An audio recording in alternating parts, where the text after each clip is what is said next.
Hey everybody, this is Mike with the One Stop Co-op Shop, and today I'm doing a preview of some of the new content coming for the new Elder Scrolls expansion campaign. And as always, we accept no money from publishers for our coverage. We just want to help you make an informed decision. And if you like the content on the One Stop Co-op Shop, consider supporting us through Patreon. You get early access to our videos and exclusive videos every month you can't see anywhere else. You can also listen to our weekly podcast for reviews and design discussions, or join the conversation and say hi on our Discord. So originally, I thought, I just got the prototype stuff yesterday, I was planning to record a playthrough with whatever they sent me, because honestly, I thought I was going to get different stuff. Like, I thought I might even get, I don't know, a new region, which is silly, because I don't even know if they're making a new region for this expansion. But what I got instead, as you can see, are a bunch of new skill lines, alternate race abilities, one of the Daedric princes of 5 that are going to be in the new game, and some new, what are these called, classes. And I was thinking that, usually I would do a playthrough, but in a playthrough of Elder Scrolls, even if I two-handed it, you would see, 2 of the new races, 2 of the new classes, maybe like 3 or 4 of the new skill lines. So what I thought might be a little bit more useful, maybe, for those of you wondering how the new content is looking, is for me to just kind of go through all this new stuff and tell you what I think about it. So hopefully that's interesting. Let me know your thoughts in the video. If you're like, darn you, Mike, I wanted to see you play more Elder Scrolls and read more flavor text, but we're going to try this out. So let's start with the Daedric Prince. So I don't fully understand the mechanics of this because all I got is this card and a very brief description. But the basic idea, I believe, is that you can use one of 5 Daedric Princes in your game, and they kind of give you an ongoing different thing, which is great because Elder Scrolls, can sometimes feel slightly samey because you always have Deslandra as the final boss, and, the regions do change, but the enemies tend to be pretty similar. That was also a complaint for Hoplomachus Victorum, where the bosses there didn't really change that much except for the Bane dice that were in things. But for this one, the changes seem to be a bit more far-reaching. Now, this is supposed to be the simplest one, Hermias Mora. Haven't played any Elder Scrolls games in a while, besides Skyrim back when. But basically, you add these extra nasty Watchling Hushed and Seeker Lurker chips to the bags. And from what I understand, it's kind of hard to tell from the text here without knowing the full rules. But from what they described to me, it sounds like they are tougher enemies than average for level 1, 5, 10, and 20. But they get you better rewards at the same time. So, that doesn't seem huge. It's hard for me to judge from this one example if the Daedric Princes are actually going to serve the purpose of making the game feel more varied each time you play. But I certainly like the concept of them, and this one seems super easy to integrate. So we'll see how the other ones turn out later on. Well, let's get into the nitty-gritty. So we've got new race powers. So the stats, as far as I can tell, are identical. You just get a new ability you can use once per combat. So the Dark Elves now have Ruination. Once per battle, deal true damage to an adjacent enemy equal to its defense stat. Pretty dang good, especially, later on when you're facing people with 3 or 4 defense, just doing 3 or 4 true damage that cuts right through that. Kind of awesome. The Nords now have Rugged. Once per battle, when a party member will be defeated, gain over fatigue equal to that unit's hit point. The unit loses no hit points and is not defeated. I mean, that's pretty good. It's definitely nice to save somebody, and it could be you or somebody else. Over fatigue, though, a lot of over fatigue. I don't like that one as much as the Dark Elves. Okay, the new Argonian one is Resourceful. Once per battle, after you use a food item or expend a potion, you may draw one. That's Trove Loot, isn't it? Place it into your pack. Then you may move any one item from your pack into a ready slot. Okay, so you can do a little re-equipping. You get a bunch of items. You're just kind of cycling through things. And honestly, food and potion items are the type of items I use the least. So it's kind of interesting to have something that encourages you to dig into that more. Okay, with Khajiit, we have Lunar Blessing. Once per battle at any time, heal party members in sight for a collective total of 5 hit points. Wow. Really powerful in solo. Clearly not quite as good in higher player count games, but that one's pretty decent. Orc, Unflinching Rage. Once per battle, after being dealt damage, gain bonus hit points or recover level 1 melee, I think that is, type skill dice equal to the damage dealt. Maybe split between the 2. So that's pretty cool. If you take a big hit, 3 or 4 or more damage, getting a ton of dice back and then getting a bunch of hit points so you don't die. I like that one a lot. Okay, Breton gets Spell Attunement. Once per battle, after dice are rolled for any reason, gain 1 over fatigue to set 1 rolled die to the side of your choice. If the die you set is one you rolled, gain 1 light fatigue instead. What does that mean? If the die you set is one you rolled, I'm trying to parse this here. Do they mean that if you rolled 2 of the same type of dice, and one got a face you want and the other one didn't, and you then make that second die match the first die, you get life fatigue. And I don't know, that definitely needs to be explained better. But I mean, it's awesome to be able to set dice to the exact thing, especially when you're trying to get like one of those amazing, like only 1 out of 6 faces on a die. But again, over fatigue, not my favorite. Wood Elves, what did they have? I always loved their ability. Resist affliction. Once per battle, at any time, you remove up to 3 status dice or over fatigue from your cooldown track, maybe split, gaining 1. Oh my gosh, 1 tenacity for each die removed. This could be fun with, I'm trying to think like what gives you over fatigue. It's been a little while since I played. Like I think something like the heavy weapons things gives you over fatigue to do cool stuff. So I like that one a lot. Red Guard has martial training. Once per battle, when an enemy engages you, gain 1 tenacity. You may overtax and armor this engage without discarding it. Okay. I mean, it is cool to, be able to use those overtaxes that you usually avoid so much because you don't want to lose your armor. And 1 tenacity seems certainly more situational. Like you need to get a really good armor for that to be worthwhile before you can use it. But once you do, pretty cool. High Elf, elemental talent. Once per battle, when performing an engage, add 1 status die to your roll for that engage. You may play this die to any unit in sight. If you apply it to yourself, gain 1 tenacity. That's fun if you get some stealth or you get to like bane somebody or something. I dig that. And then finally, Diplomat for Imperial. Once per battle, on your turn, choose an adjacent level 1 or 5 enemy. Unit becomes a companion controlled by you until the end of the round. So you'll get them to activate and they won't attack you. Pretty cool. Could be kind of fun with a speech build or something, I guess. Yeah, nothing like crazy amazing, but, these aren't supposed to be game-breaking effects anyway, and they seem pretty fun. And it's just nice, I think, to be able to pick different illustrations and different powers, even when you play as the same species or race. So that's cool. I'm going to save the skill lines for last because I think those are the most complicated and the most interesting.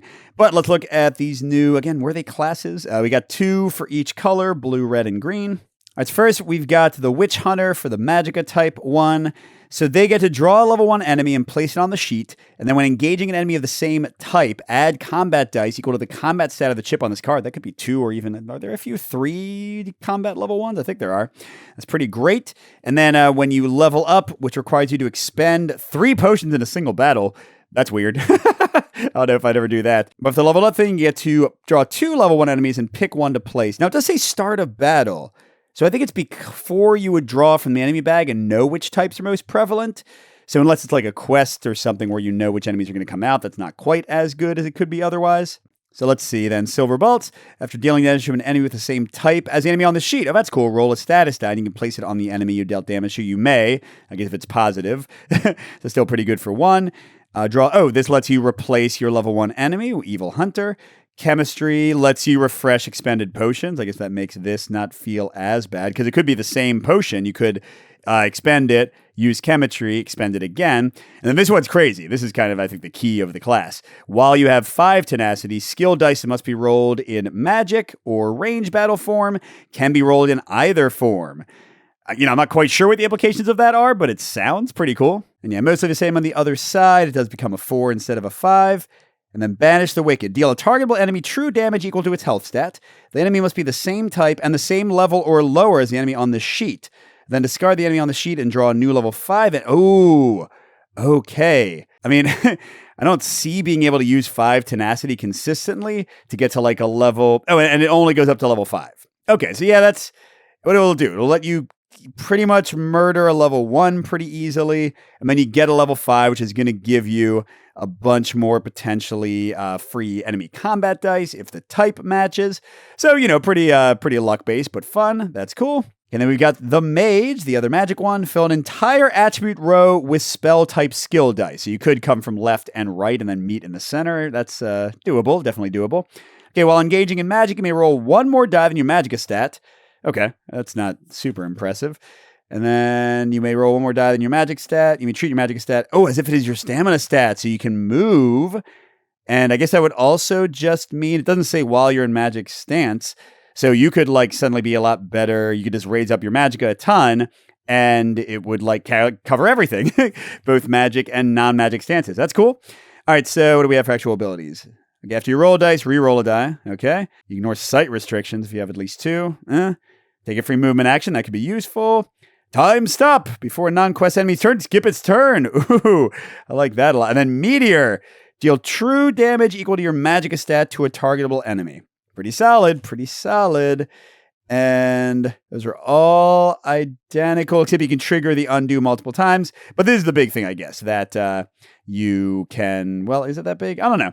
Yeah, the mage doesn't impress me that much, but seems okay. All right, how about the warrior? Okay, in a single battle, defeat an enemy while in each of the following battle forms. Oh, yeah. Okay, so I'm going to talk about this with the skill lines. There seem to be a lot of things in this new set that are trying to push using more combat dice, which I'll be honest, I pretty much never use in any of my games. So I like that they're kind of expanding that repertoire of combos. So yeah, this would clearly be easiest with combat dice, where you don't have to have like skill lines for each of these things. You can just roll a ton of combat dice. And when engaging in anything except magic, even defense, you may add one free available combat skill die to your roll. Free available. I think that means you still have to have it, and it still goes your cooldown track, so it's kind of just letting you go one above your stamina. That sounds not as great. If it means you just get to like grab a combat die from wherever, that would be way more amazing. What's the flipped version? One free available level 1 skill die to your roll, which again, I mean, that's pretty cool, but if all it's doing is letting you... I'm not sure if I'm understanding that correctly. Doesn't seem that great if it's just kind of letting you go above your stamina. I mean, for this one, could you like pull from a skill that's not within your current stance? Probably not, right? Okay, we've got Slayer. Roll 1 enemy combat die and deal the damage to an adjacent enemy. This damage ignores 1 defense. I mean, not bad for 1. But you have to... Oh, this is interesting. Look, they each use a different one of the forms that you're in. So this is the range one. Roll an available combat die and apply it to a targetable enemy as a status die. The enemy's defense stat is reduced by this value. Well, that's really good. So you can just like, for everybody, lower somebody's defense for a while by potentially up to 2. Okay, when you're dealt damage by an enemy, prevent 1 damage. Just every time. Whoa! As long as you have 2, that's not even hard to get. For the two-handed, deal 2 damage to each adjacent enemy and heal hit points equal to the hit points lost by those enemies. To each, oh my gosh! If you set that up, that is a great ability. And then no ground given. Overfatigue, you return. Oh my God. Overfatigue, you recover as return of a supply. So it doesn't, overfatigue like this keeps on cycling back. And you can survive in like the fatigue rounds much better. I mean, clearly, except for combat skill dice, it's going to be tough to make any skill lines like work consistently with this. But that's friggin' cool. Does anything change? I don't think anything needs to. Oh, that's 3 damage each adjacent enemy. And you heal hit points equal to oh my gosh. And you can prevent 1 damage or remove 1 light fatigue from your cooldown track with enduring. I think that's the only change. Oh, the Slayer ignores 2 defense. But yeah, that one's neat. Like, I would want to play with that. I don't know if I would do well with it, but I like all the ideas from it. All right, Berserker. Defeat a level 20 or quest enemy while you have 1 hit point. Get out of here, Berserker.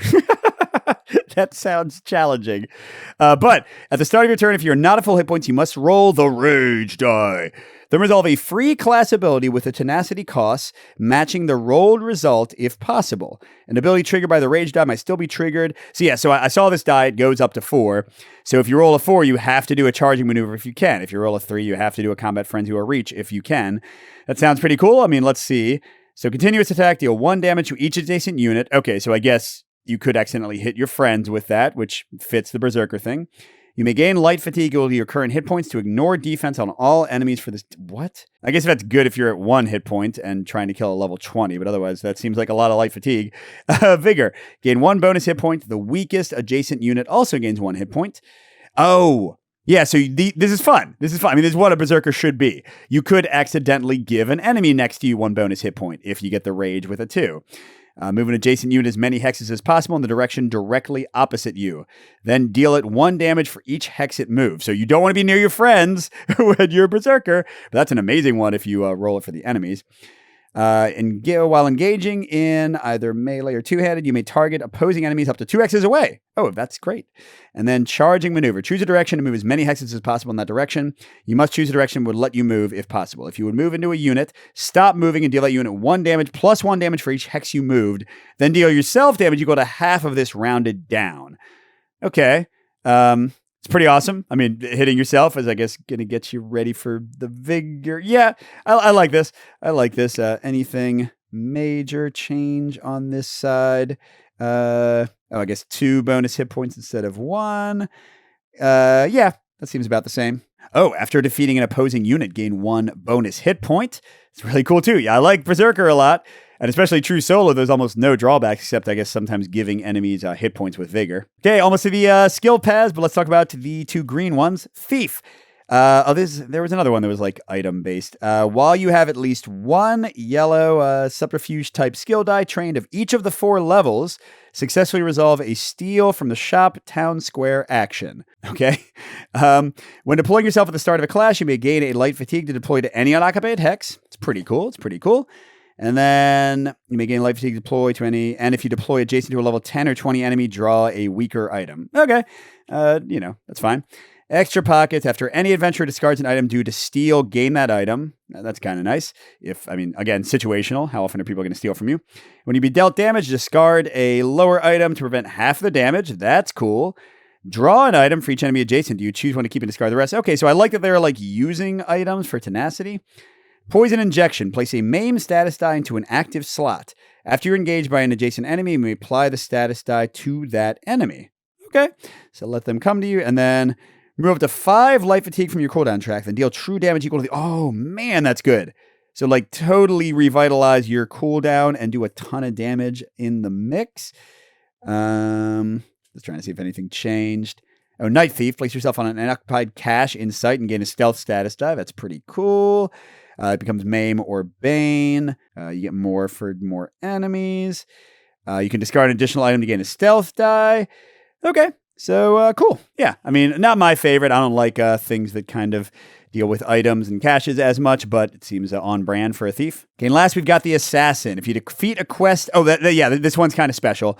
So to complete their upgrade, you need to fight this unmarked marked target. So you add them to the bag, and when they're drawn, they don't count against the EP, so you just keep on drawing. And then if you can defeat them, then you get to level up. And their 5 just lets them put the marked target in the next class. You don't have to wait for the bag luck. So that's not too impressive, but gaining a stealth for 3, moving a hex and doing a free engage, ignoring a defense for 2, deal 1 true damage, but only to a level 1 for 1. I mean, really, I feel like you got to get to the other side. After you gain a stealth status die, place 1 hit point here. That's your focus stack. Yeah, so this class really comes to life after you kill your target. So Ambush gets you another focus. Again, that's a stealth. Whenever you get stealth, you get this. Move 1 hex to gain a focus. Perform a free engage. You may ignore 1 defense. Okay, 2, remove 1 chip from your focus to defeat a level 1 enemy, or 5 chips to defeat a level 5 enemy in sight. The level 5 is pretty great if you've built up to it. Relentless focus. Gain 1 focus to gain a stealth die, so you got multiple ways to gain focuses, plus, of course, just gaining stealth. Daedric Mines. If you're in archery, so stealth archer, that's what I played in Skyrim most of the time. Remove any number of chips from your focus stack to roll that many status dice. Place each result into a different unoccupied hex in range. When he moves into one of those hexes, they gain the status die. that just sounds like good chaotic fun. And then Master Assassin. If you have 4, when dealing damage to an enemy, remove any number of chips from your focus stack to ignore that much defense on the enemy. Honestly, I'm not that impressed with that last one. I like the other stuff on here better. So, yeah, not my favorite either, but pretty fun. But let's get to the thing that I'm most excited about. I don't know about all of you. Those are the skill lines. And the one that I had the most excitement for was Werewolf. I want to be a werewolf. And then they also have Vampire. So let's talk through these. The big thing, at least as far as they've told me, is that for these, you need to either start with Werewolf or start with Vampire as your very first skill line, or you need to get it through a special event. You can't just train it with a trainer, which makes thematic sense. But it does mean that you're probably going to start as a werewolf when you want to try it. And werewolf's a little weird.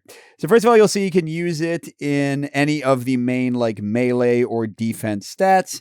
And it's all level 1. It's all level 1, which, on the positive side means you get a lot of flexibility in doing whatever you want to do with it.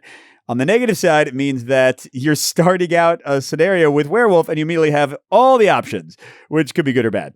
And then here's the very big thing. So you got Transformation. You can have 2 of them. This die must be the only die you roll during this engage. I'll read that again. This die must be the only die you roll during this engage. Now, it's just engage. The first time I read it, I thought it was the entire round, but you could have, of course, do another engage first, take 1 light fatigue, and then do this. If you get it 5 out of 6, then you get to become a werewolf. And while it's active, you can only roll werewolf and combat dice, and you cannot use items. Ouch. So these werewolf dice have to be crazy good, right? Because you're wasting a whole engage just to become a werewolf. but then you can immediately engage again. That's the nice part. So you could like do this as your first die, take 1 light fatigue, and then go crazy. You don't have to like waste an entire turn to become a werewolf. But let's look at these because they are pretty awesome. You know, are they awesome enough for that restriction? And then you can only use combat dice in addition. I'm not sure yet. But Feral Pounce is great. Look at this. Gain up to 3 light fatigue to place yourself in an unoccupied hex up to a number of hexes away equal to double the amount of light fatigue gain. So you can move up to 6. Then deal damage equal to your current hit points to an adjacent non-quest enemy. And now it's non-quest, pretty limiting. You can only have 1 of each of these dice except for transformation. They're all limited to 1. But that could be 5 damage, that could be 6 damage, that could be 7 damage for a single die. Heck yeah. And all of the ones besides transformation have this little symbol as one face where you gain 2 tenacity or roll a free combat skill die from anywhere on your mat. So it could be in your cooldown track and add it to your engage. So, you know, pretty cool. The 2 tenacity is certainly nice. In fact, I think werewolves just get tenacity kind of more quickly than most things in general. Okay, Claws of Anguish is also crazy. Deal yourself any amount of damage to deal double the amount of damage to your target. Say if you got like 7, you could use Feral Pounce, deal 7 damage, and then deal yourself 6 damage and deal 12 damage to them. I've never seen that much kind of damage output before from a single die, so that's definitely great. On a 2 out of 6 chance, you deal yourself true damage and deal an equal amount of true damage. Not quite as good sometimes, but pretty cool. And then, yeah, same thing there. Savage Strength gets that tenacity result twice. Roll enemy combat skill dice equal to your target's defense, adding them to your engage. After this engage, roll a status die and gain the results.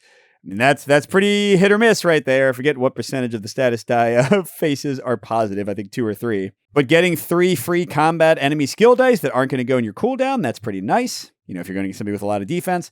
Okay, Blood Moon. You got to drain it, but you gain an overfatigue and heal yourself for 3. Any excess is bonus hit points. Or gain 2 overfatigue and heal yourself for 7. Any excess gain is bonus hit points.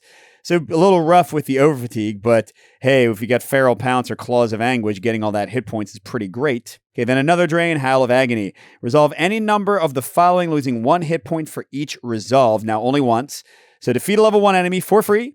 Apply a Bane to a level 5. Deal 3 true damage to a level 10. Apply a Maim to a level 20. Pretty dang cool, especially just like killing, a level 1 immediately is nice. Although again, it's getting drained and you're getting hurt.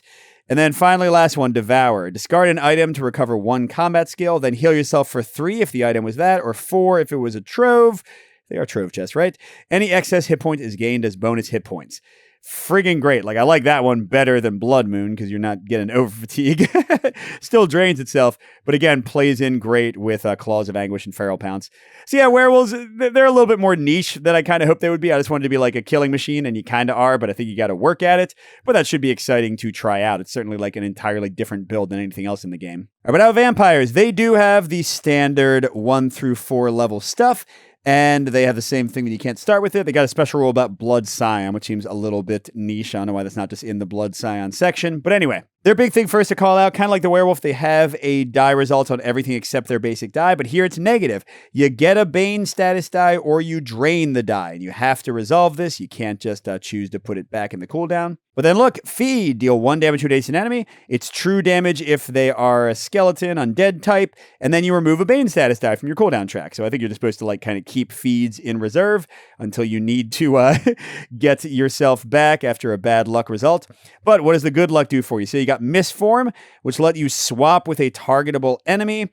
And you're going to see this, by the way, most of these reference targetable enemies, and vampires have no restriction, although they are a stamina trait. But I believe, if I'm not wrong, that you could use this with Magicka and have really long range, and or with archery. And with Magicka, you could use like all your magic and also use your stamina separately to roll vampire dice. So I can see like some, mystical magical vampires working really well. But anyway, yeah, you can swap hexes with a targetable enemy, gives you a ton of movement, especially like in delves and stuff. And then you also get to deal 1 or 2 damage if you get this first result with a newly adjacent enemy. So you'd have to swap with somebody that has another enemy next to him.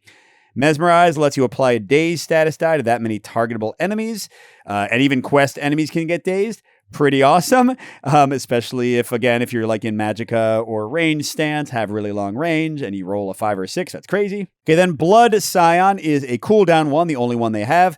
I'm going to look at the bat one first, because this one excites me the most. When this die is placed in your cooldown track, if it's in the draw bag, deploy the level 10 giant bat unit to a hex as close as possible. They are companion, controlled by you. freaking great. A free level 10 enemy helping you out is gonna swing some battles pretty quickly. The weaker ones, while this die is in your cooldown track, before rolling your dice, you may select a gathered skill die and make that die's damage true damage. If you combo this with like some really nasty attacks, that could be pretty cool. But unless they have a lot of defense, so what? And then while this die is in your cooldown track, your stamina and magic stats are increased by 1. Pretty good. The bad is definitely my winner here, but I like those. Although I guess actually this works well with increasing your range for all the other effects. Okay, last two. Blood Frenzy is also level 3. Heal for hit points equal to the amount of hit points lost by your target this engage. If this heals you to full hit points, apply a maim status die to a targetable enemy. So again, I don't feel like you're mainly doing the vampire dice just by themselves, whereas werewolf is clearly like a one-trick pony once it transforms. These seem to combo well with other things, which makes vampire a bit more interesting to me. And just, getting to heal a whole bunch and giving a maim status die is nice. And then finally, vampire drain. It does drain itself. While you're adjacent to any non-quest unit, heal to full hit points, then choose an adjacent non-quest unit to lose hit points equal to the amount you healed. That's great. Wow, if you are really hurt, it is just a straight up recharge to max hit point level. I think that's a lot of fun. Can you be a vampire werewolf? Doesn't seem like it would work very well at all, but, cool to think about. All right, those are kind of their own special things. Let's get to the other ones. So we've got two magical ones. Soul magic is really nice. So it's all about the soul trap. So you can deal X damage to your target, 1 or 2, or 1 true damage if you roll that. And then if you defeat an enemy during the engage, you can put one of the soul trap dice into an active slot. It becomes a soul gem that you can keep between battles. Okay, so that's kind of the really cool thing. All the rest of these use that in some way. So Soul Lock, you recover all soul trap dice from your cooldown. Well, never mind. That just gets you back your soul stuff for doing more soul trapping. But for the other dice, you'll see they all have bonus effects that let you use your soul gems that you've got in active slots. So Consuming Trap, heal yourself for hit points equal to your target's combat stat, or move your target number of hexes up to its range stat. Pretty cool. And you can exhaust a soul gem to deal true damage equal to its attack stat. Oh, I thought it was the soul gem's attack stat. I think it's the unit's attack stat. That's awesome. Especially against nastier guys that are doing 4 or 5 attack. Soul Strike, roll 2d6, deal damage equal to 1 result to a party member in sight, deal damage equal to the other result to your target. Great if you roll a 1 and a 6. After rolling them, you choose a result, reduce both results by 2, which is nice, if you get a double 6 and you don't want to kill your friend. Or just deal 5 damage to your target and 1 true damage to yourself, which is fabulous. And if you have a soul gem, you can remove all status dice from one adventurer's cooldown track, potentially very nice. Okay, Soul Assault, deal 3 or 4 or 5 damage to your target. Oh my gosh. And then you can exhaust 2 soul gems to apply a fear status die to a targetable enemy. Pretty cool. And then finally, Soul Shatter, the level 4, deal true damage to your target equal to the hit points you are missing when compared to your health stat. So yeah, kind of like that vampire one. Very nice. And if you have any number of soul gems, for each one exhausted, also deal true damage from this die to an additional targetable enemy. Oh my God. From this die? So if you're dealing 6 damage to the one, you can, oh man, I love this. This is just wipe the entire board, ultra attack. So yeah, I think this is a really cool quest line, Soul Magic. And I really like the other new magical one too, Storm Calling. Honestly, the non-werewolf vampire ones are the ones that I've enjoyed the most looking at, which is not what I expected when I came in. But yeah, so the big thing is a lot of these Storm Calling things have a special placement and you put them on your chip and they have an ongoing ability. And then at the start of your turn, you have to drain them unless you pay a cost. But Mage's Fury is the basic one, so you have to drain it. A lot of draining, but you'll see you'll have ways to get them back. You deal X true damage, so up to 3 for a level 1 is crazy. But then you also get to place a drain Storm Calling die in the leftmost spot of your cooldown track, moving all other dice to the right. So it could kind of mess up your cooldown, but you can get back other Mage's Furies or these other things that you've let lapse from their effects.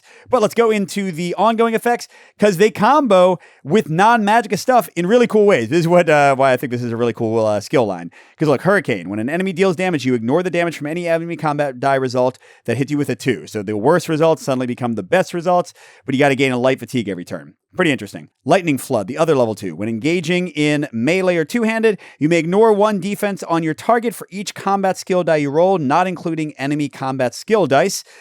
Pretty good. But again, it's free once you get it on. You just got to lose 1 hit point to maintain it or let it drain and then hit him with Mage's Fury. But yeah, you do a magic engage to get the stuff going and then you switch to your melee attacks and just ignore tons of defense. Really cool. And uses combat skill dice. Like I said, you're going to see a lot of things that kind of emphasize combat skill dice more. I like that. The werewolf does it. The stormcalling does it. And there's more coming. 2 level 3s, Ball of Lightning. Before performing an engage in, again, melee, you may place yourself in an unoccupied hex exactly 3 hexes away from your current hex. If you do so, during the engage, add 1 enemy combat skill die to your roll for each enemy adjacent to you, and then divide the damage dealt from these dice among adjacent enemies as you choose. And keep in mind, this is before each engage. So if you do multiple engages, if you can suffer the light fatigue to do that, you can just like teleport around as a little lightning boy all over the place. But you do have to gain a day's status die to keep this instead of draining it. Okay, Overload. When engaging, again in melee, you may deal all damage from combat skill dice to all enemies in a straight line away from you in the direction of your target with no range or sight restrictions. Just, I mean, I'm not sure if you're going to be able to set this up, but just imagine the carnage if you can get like a line of enemies, especially like in a delve or something. Oh my gosh. But gain an over fatigue to keep it. Yeah, I think I would just let it drain and then try to get a Mage's Fury to get it back. Then finally, Critical Surge, 2 through 4, it always hits. Recover X Drain Stormcalling skill dice. You may choose to roll any number of them, adding them to this engage, provided you still have available Magicka. So you just get them back, baby. You let them drain, get them all back at once, and then go back into insane melee combos. I mean, look at this. What if you had all of them? So you're ignoring defense, you're teleporting around, getting bonus attacks, and then when you attack, you also do like damage in a line. I mean, I don't know if you need all of the 3 of those at once, but the concept is freaking cool. So yeah, the Stormcalling, Magicka mixed with melee. I love it. Well, let's get to the more basic melee ones. So Dual Wield, another one that is very heavy on the basic combat dice. I think it looks really neat. So the basic level 1, Twin Slashes, deal 1 or 2 damage to your target. And then after this engage, deal 1 or 2 damage to your target again. Great. Just, 2 or 4 damage from a level 1. Wow. But it does exhaust itself on 1/6 of the thing. Doesn't even get you a tenacity. Boo. Okay, and then Dual Wield Expert. So this is kind of one of the key things. Before rolling dice in an engage, if Dual Wield and Combat Skill dice are the only dice you have gathered to roll, you may use 2 weapons this engage. During an engage, you may exhaust this die to treat any other rolled Dual Wield skill dice if its X value is 1 higher. So you could get to 3/6 damage with 1 die. But yeah, so you can use double weapons. I mean, you're dual wielding. Cool. Actually, it's not the most impressive thing about this thing, but it is thematically on point. And then Flying Blade. This one's really neat. Level 2. Apply this die to a non-adjacent enemy up to 3 hexes away from you. You may decrease this die by any amount to deal the same amount of damage to the enemy. While this die is applied, the enemy's defense stat is reduced by 1, but then it ticks down by 1 at the end of each enemy turn. So you could do 4 damage straight up. Just throw a knife in their face. Makes me think of like the axes from Too Many Bones, or didn't Dart or Duster, what were they called? Didn't they have like a blade, like long range attack thing? But yeah, so really neat. Or you can just lower defense, kind of like that other one we looked at. Okay, we got another level 2. Whirlwind. Deal X damage to each adjacent enemy. After this engage, at least 1 enemy was defeated. Recover this die. Look, you are usually going to do 2 damage to every adjacent enemy, and if at least 1 died, you just get it right back to do it again later. But it can exhaust 1/6 of the time. Okay, level 3s, Shrouded Daggers. Deal 2 or 3 damage to an adjacent enemy, then deal 2 or 3 damage to up to 2 enemies within 2 hexes of that enemy, and the damage from combat skill dice for this engage may be dealt to any enemies damaged by Shrouded Daggers rather than your target. So, again, roll a bunch of daggers, roll a bunch of combat skill dice, and you can just spread that out and like murder a bunch of weak or close to dead guys freely. Awesome.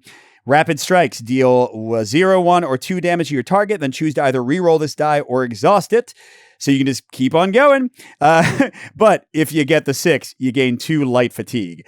So you could, you can see what this does. You can just get endless damage if you get lucky, which is awesome. And then Thrive in Chaos. Treat the X on all dual wield skill dice you roll as 1 higher, even to a value not available on the dice. Like, that 0 on the Rapid Strikes? Psych, it's a 1. And the 2s are 3s. Oh my gosh. But you must resolve all results of all rolled skill dice. That could be annoying. And after an enemy is defeated on your turn, or if this die would be exhausted from your active slots during battle, drain this die. So you really want, like, I can see Shrouded Daggers being awesome for this, for example, because you can just, like, spread tons of boosted damage among anybody without finishing them off. Whirlwind a whole bunch of people without finishing them off. Rapid Strike somebody down to 1 life and then stop rolling it. Yeah, just lots of fun tricks you can do before you'll eventually have to drain this and stop getting the +1 bonus to everything. Love this one. Probably the coolest. Like I like this a little bit more than Werewolf for a very melee-focused, basic combat die-focused build. And this one's kind of similar, except it sort of goes the opposite of the Storm Calling. So it is a two-handed, heavy skill.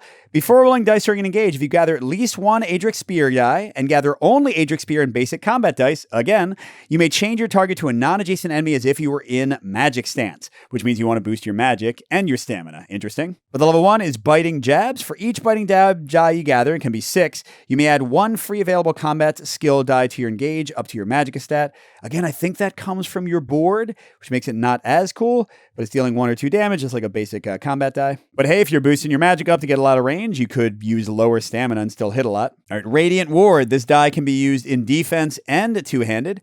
When engaged by an enemy, drain a combat skill die from anywhere on your mat, even in cooldown, to prevent 1 damage. Then after the engage, deal 1 true damage to the enemy. Pretty awesome. And with the 1 out of 6 chance, you blind them instead of doing 1 true damage. Nice. Piercing Javelin works amazing with the range boost from the magic. Deal damage to your target equal to the number of hexes away your target is from you. So if you're attacking at like range 4 with a magical boost, 4 damage, there you go. Then move your target up to that number of hexes further away from you. So you can just blast them again in delves way out of the way so they'll never catch up, or in a regular combat at least far enough so they won't be able to hurt you. I mean, just think of like the kiting possibilities if it's like you and 1 enemy left at the end. This one is deal damage to your target equal to the number of hexes and then apply a dazed status die. So pretty good, although the pushing is fun. All right, Focus Charge. Move up to 3 hexes, then deal 2 or 3 or 4 damage to each adjacent enemy. You may drain this die along with a combat skill die from anywhere to treat this damage as true damage.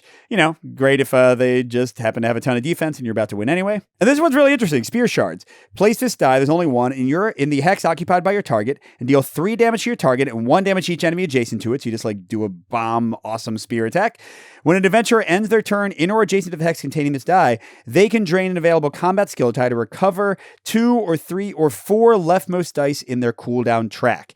And, you know, pretty much everyone has like some random combat die sitting around. So fun, nice way to boost your people and do lots of explosive damage. And then look at this, man. Look at this. Radial Sweep. Give me a break. Recover all drained Daedric Spear and combat skill dice. Deal damage equal to the number of dice recovered to each enemy adjacent to you. Although, unless I'm missing something, besides Focus Charge, which can drain it and another combat skill die, are there any other things? Yeah, none of the rest of them drain automatically. I might be missing something. So it seems like you really need Focus Charge and Radial Swoop, and there's only 1 Focus Charge. Yep, so I don't know. Maybe that's not as good as I think, or maybe I'm just misunderstanding how it's used. But besides that, Daedric Spear, really cool. Again, I like the combination of magic and physical. That was not really necessarily a viable thing in the original game. Like everything going on with this one. Okay, only 2 left. Man, this ended up being a longer video than I thought without me actually playing the game. But Assassination, So you can mark your target for level 1. So after this engage, apply this die to your target. When you deal damage to the enemy and ignore up to 2 its defense until it's defeated, then you exhaust the die. Now, it is only, unfortunately, when you deal damage, not when anybody does, so it's not quite as good. And it can be applied to a quest unit, though, so that's nice. So yeah, lots of ways to get true damage and ignore defense. Maybe they thought that was a little bit too hard in the original game. Okay, or you can apply a Bane status die to the enemy and you gain a stealth die, but it does drain the die, so oh well. Level 2, after rolling your dice for Grim Focus, you may exhaust this die to change a stamina-based dice to anything of your choice. There was something like that in Daedric, I think, and I always loved it. I think it was a level 2 as well, so having it now for stamina-based dice is great. And then you can change it to 2 as stamina skill dice to whatever you want if you drain it, but clearly that's not great. Killer's Blade only hits 50% of the time, but exhausted die to defeat an adjacent enemy with exactly 1, 2, or 3 life left, and it's an active die, so you just roll it, you put it to the side, you wait until somebody's almost dead, and then immediately kill them. Don't even need to engage or anything. Pretty cool. All right, Teleport Strike. Place yourself in an unoccupied hex adjacent to any enemy in sight. Then you may remove a stealth status die from your cooldown track or exhaust an available assassination skill die to deal up to true damage to that enemy. I mean, the teleportation effect is probably the best thing here, but 2 true damage for, not too much cost if you're going to attack and lose stealth anyway is nice. Reaper's Mark. After an enemy is defeated, increase this die by 1. Okay? At the start of your turn, you may drain this die to defeat a targetable enemy with a level equal to or lower than X. Now, you do roll it initially, so if you get like a 4 or 5, it's going to be a lot easier to kill a level 5 enemy. But here's where it's key. If the enemy has a status die applied to it, treat this die as double its face value. So you can auto kill by draining this to kill a level 10 straight up. I don't know if anything else in the game kills a level 10 straight up. So pretty awesome. Although it does take some doing. You're really going to want to get lucky. Like, you probably don't want to slot it into active until you roll at least like a 4 or 5. And then kill like a few level 1s to get it to 5, put a status die on the guy, bam. Oh, and I guess they do need to keep the status die because it's at the beginning of your turn. So it can't be one they get rid of, but yeah, pretty cool. And last, we get Hemorrhage. Deal 1 true damage to your target. You may drain any number of available assassination skill dice. Increase this true damage by 2 for each die you choose to drain this way. So, if you've gone up to level 4, you should be able to get at least 7 true damage. And then this one is just 1 true damage and apply a Bane status die to your target, which is still pretty great. And hey, then it'll come back and you can do it again. Whereas Hemorrhage, the other one, probably you're going to be a little bit unable to use it in a meaningful way after that. But that's a fun one. And last one, honestly, this is one of my most, the ones I like the best, is because it's a really cool armor thing. We had light armor and heavy armor. This is medium armor. And this is all about, as you'll see, if you keep your cooldown track not too full, you get the dice for free. Look at what I mean. Evasion. When you're dealt damage by an enemy, you may exhaust this die to prevent 1 of that damage. And then if your cooldown track has 4 to 6 dice or fewer, recover this die instead of exhausting it. Okay, so you can just get that ready to block some damage and get it right back. And you'll see they kind of all do that. Shuffle. After you're dealt damage by an enemy, you may exhaust this die to move up to 3 hexes away. Hey, might prevent you from getting hit by somebody else. And then if you have 4, 5, or 6 fewer dice, recover this die. This just gets you 1 tenacity and removes 2 light fatigue from the cooldown track. Great. Makes it easier for the other things to trigger with the cooldown being lower. Okay, Elude. When you're dealt damage by an enemy, you may exhaust this die to prevent 2 damage for each miss rolled by the enemy. It's your own version of dodge. If your cooldown track has 5 or 6 dice or fewer, recover it. Yeah, you're getting the idea. And then you can also, after an enemy rolls enemy's combat skill dice against you, recover this die to change 1 result to a miss. So you can go from 2 to a 0. So blocks, 2 damage. And a few more, but they're all kind of along the same lines. When you're selected as a target, you may exhaust this die to immediately roll and resolve it with 2 available or exhausted medium armor skill dice, even if you're not in defense stance. I love this. So if you do have too much of a cooldown and, like your evasions or your eludes are in your cooldown track, you just get 2 of them back and block the damage immediately. Or this one lets you roll up to 3 available or exhausted combat skill dice, preventing damage equal to the result rolled and exhausting all the rolled skill dice, which is going to, gum up your works a little bit for the other things. Again, wants you to have more combat skill dice, which I think is fun. Almost done. My voice is running out. Athletics, medium armor skill dice can be rolled in any battle form. I'll read that again. Medium armor skill dice can be rolled in any battle form while this is active. You don't have to go into shield and get extra light fatigue. And this one's crazy too, when resolving other medium armor skill dice, ignore yellow subterfuge type skill dice when counting the number of dice in your cooldown track. So suddenly, getting to 4 dice or less or 5 dice or less, heck of a lot easier. Now, it also has an optional thing. When you're engaged by an enemy, you may exhaust this die to prevent gaining any fatigue or status dice for the rest of that turn if you know they're going to do something nasty to you. But you know what combos with athletics? Being dexterous. When you're dealt damage by an enemy, you may exhaust this die to then roll 1d6 for every 2 dice in your cooldown track. If you roll no 6s, prevent all damage dealt. And remember, you can ignore yellow type dice. And if you have 1 or 0 dice in your cooldown track after the athletics, you just you can't roll a 6 with 0 dice, so you automatically prevent all damage dealt. You'll have to have enough cooldown to get that dexterity back, but that is one of the best defense abilities in the game. I think it's awesome. Whew. Hope that was interesting to watch. I hope you all appreciated looking at all the things in detail and my thoughts. Let me know which ones seem coolest to you if you disagree with my reads on any of these. And I definitely want to see more of these Daedric princes because, again, that could give a lot more variety and replay to the game in general. But yeah, I don't know if I need more Elder Scrolls. It's already a ton of stuff, but it's already a great game. And this just gives you more builds to try, more characters to try, more fun abilities to use. It looks like it's going to make a good game even better. So thanks for watching, everybody. Check out the campaign once it's live. And a special thank you to our biggest Patreon supporters, J. William F., Steve Wren, Pedro Lucas, Miles, KCW, Andrew R., and Chris C. We'll see you at the next stop.